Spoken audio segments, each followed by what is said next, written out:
If you run any kind of online business, there's probably one question that's always in the back of your mind. Is my website actually working? Well, the answer usually boils down to just one number, your conversion rate. But what's a good rate really look like these days? And more importantly, what can you do about it?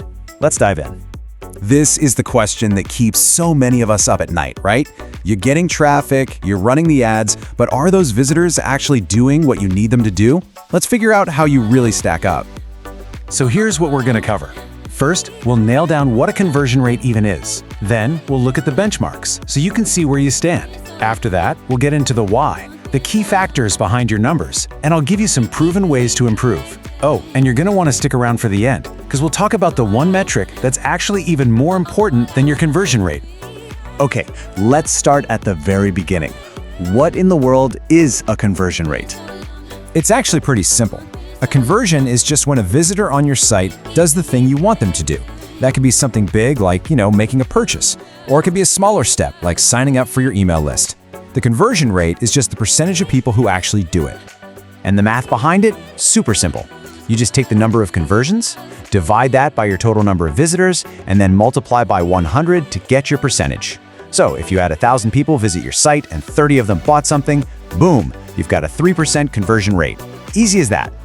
So, what's the magic number we're all shooting for?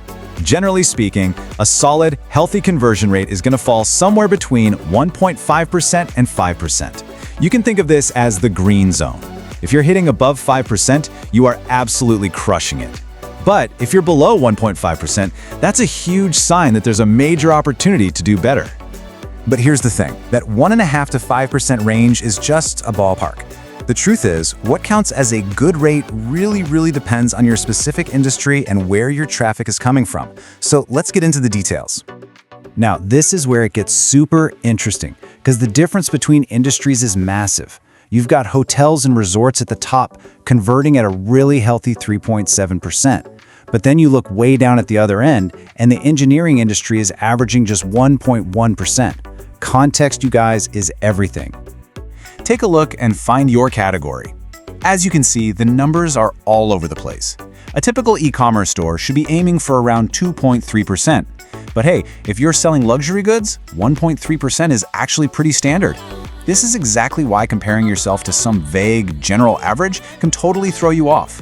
You got to know what's normal for your field.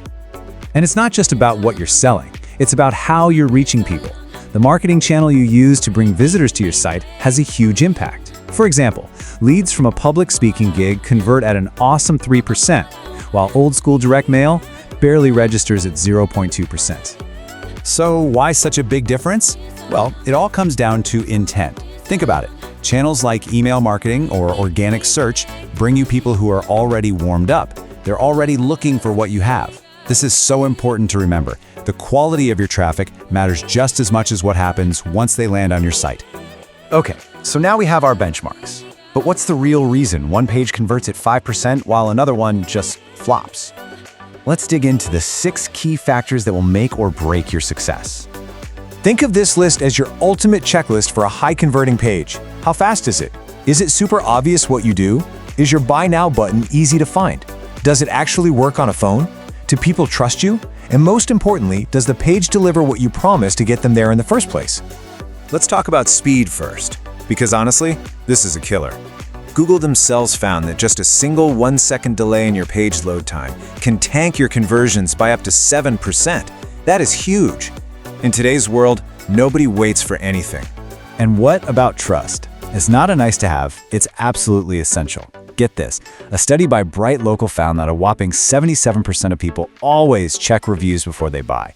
If you're not showing off those 5-star ratings and happy customer testimonials, you are leaving so much money on the table. Okay, we know the benchmarks, we know the key factors. Now for the fun part. How do we actually make your numbers go up? Here are 4 proven tactics you can put into action like today. The number one rule here is focus. Your landing page needs to have one single job. First, get rid of your main navigation menu. You don't want people clicking away and getting lost. Second, make that Add to Cart button big, bold, and visible the second the page loads. No scrolling required. Then, cut all the extra fluff and just highlight your top 3 benefits. And please, please kill those annoying pop-ups that get in the way of your main offer. The goal here is a super smooth, frictionless path to conversion. Beyond just simplifying, here are 3 more power moves. First, plaster social proof everywhere. People trust other people, not brands. Second, you have to be testing.